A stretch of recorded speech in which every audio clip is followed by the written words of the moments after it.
Hey MTS crew, what is going on, y'all? I hope it's all good in the neighborhood, y'all. I'm getting ready to do the third recipe on the grand biscuits. Remember, I already did the salmon biscuit. I already did the breakfast casserole. Now I'm going to do a mini peach cobbler recipe, but with a twist. So I'm getting ready to do that. So this is the third recipe. So we have two more recipes to go in this 5 recipe series on the grand biscuits. What all you can do with them. So we have some fresh peaches, y'all, fresh, and I'm gonna slice these with the skin. We're going to leave the skin on them. We're not going to take the skin off. I love to leave the skin on because it leaves your peaches, your cobbler, with this kind of rosy blush color, and I like that. So we're going to leave the skin on these, and we're going to do some mini peach cobblers. Let's take it to the stove.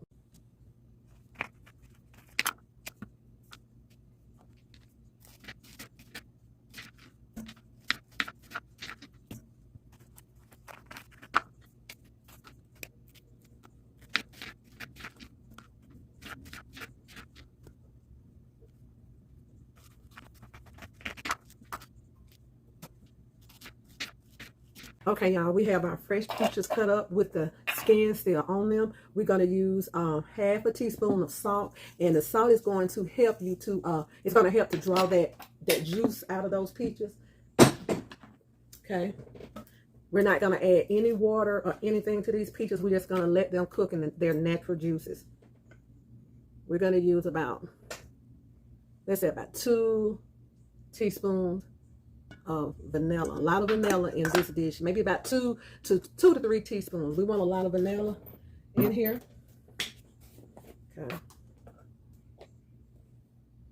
We're going to use a full teaspoon of cinnamon. Yep. Full teaspoon. Okay, y'all. So we're going to squeeze a half of lemon in here. Fresh lemon, y'all, if you can. No jar or bottle lemon juice.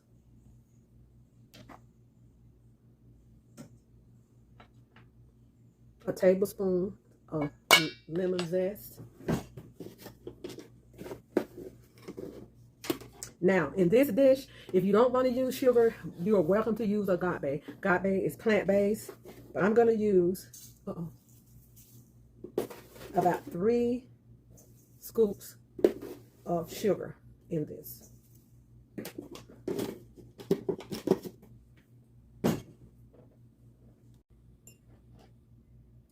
Okay, y'all, we have a little under a half of a stick of butter.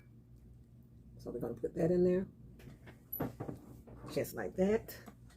And see, the peaches, the salt has already started breaking the peaches down, and they're kind of in their own juice. So we're not going to need to add any water or anything. And we're going to let these set up for about 20 minutes in this mixture. And you're going to see that these peaches are going to have their own juices. So no need to add all that water or anything like that in here. So let's let these break down, okay? Okay, y'all, here we go again with our grand biscuits, and this time we're going to do a little bit different. I'm not going to use the whole biscuit. What I did, this is one biscuit. I'm going to take and split it in half like that, and I'm going to use one for the bottom of the peach cobbler and one for the top. Now, the one we're going to use for the bottom, we're going to go ahead and let that brown a little bit before we add our peach mixture in there. So let's go ahead and get these cups filled up. I have the large cup muffin tins. They're the large one, but you can use whatever size you want to use. So I'll do one for you so you can see where I'm coming from. Okay. Stretch that out as far as you can. And remember, this is not the whole biscuit. It's only half, and this is only going to be the bottom of the biscuit. I mean the bottom of the cobbler. Okay. Get it nice and thin, y'all. Okay. Nice and thin. Okay. And I already pre-sprayed my my tin. So we're gonna take and push it down just like that. Just like that. And I'm gonna go ahead and finish with these. I'll be back. Okay, y'all, our peaches have been sitting up for about 30 minutes. So, and I want to show you the natural juices that salt draw out of the peaches. See the natural juices? So when you're making a peach cobbler, you know, I know a lot of times, you know, we put water in. I know when I'm making a peach cobbler from the can, I'll add a little water in there. But if you're doing a peach cobbler, you really don't have to add anything in there. But it's good to, you know, always make sure you have enough juice in it, enough juice in your cobbler, okay? All right, so we have our pans already, our pan ready. There we go. I put it in and let it stay in there for about 3 minutes. I didn't want it to cook. I didn't want it to cook, but I did want it to firm up some. Okay. Right over here.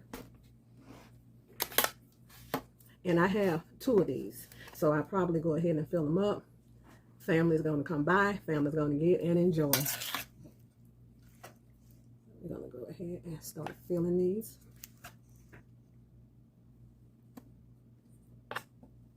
You don't have.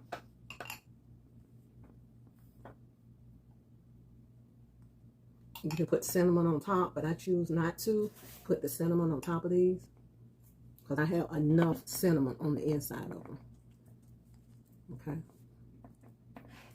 But I am going to sprinkle a little sugar on top. Just a little, y'all. But these are your little mini cobblers, so you can do them the way you want to do. Like I always say, I'm doing them the way that I like to do them, so you can do them the way that you want to do them. So here they are.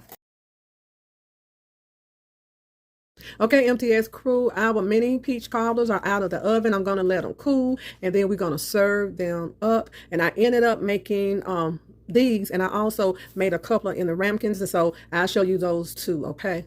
But these are our mini peach cobblers, and they smell absolutely delicious. I did not put any flour or cornstarch in them because you didn't need, you don't need it because you're not using a whole lot of juice, and so you don't need anything to bind them together. Okay, y'all, our pies are out of the oven. They had a chance to cool. Here they are. Okay. Let's go ahead and take one out, y'all.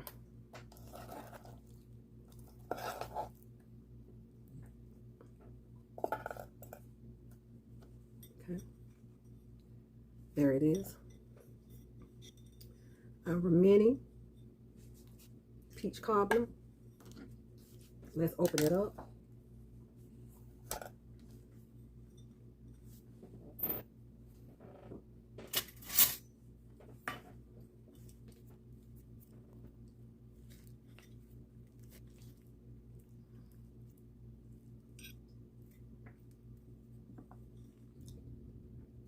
Mini peach cobblers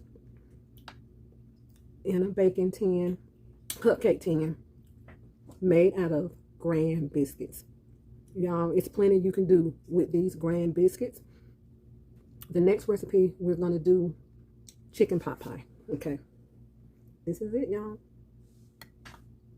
Be good to yourself, and if you be good to yourself, you have no other choice but to be good to others. I hope you enjoyed this recipe. God bless.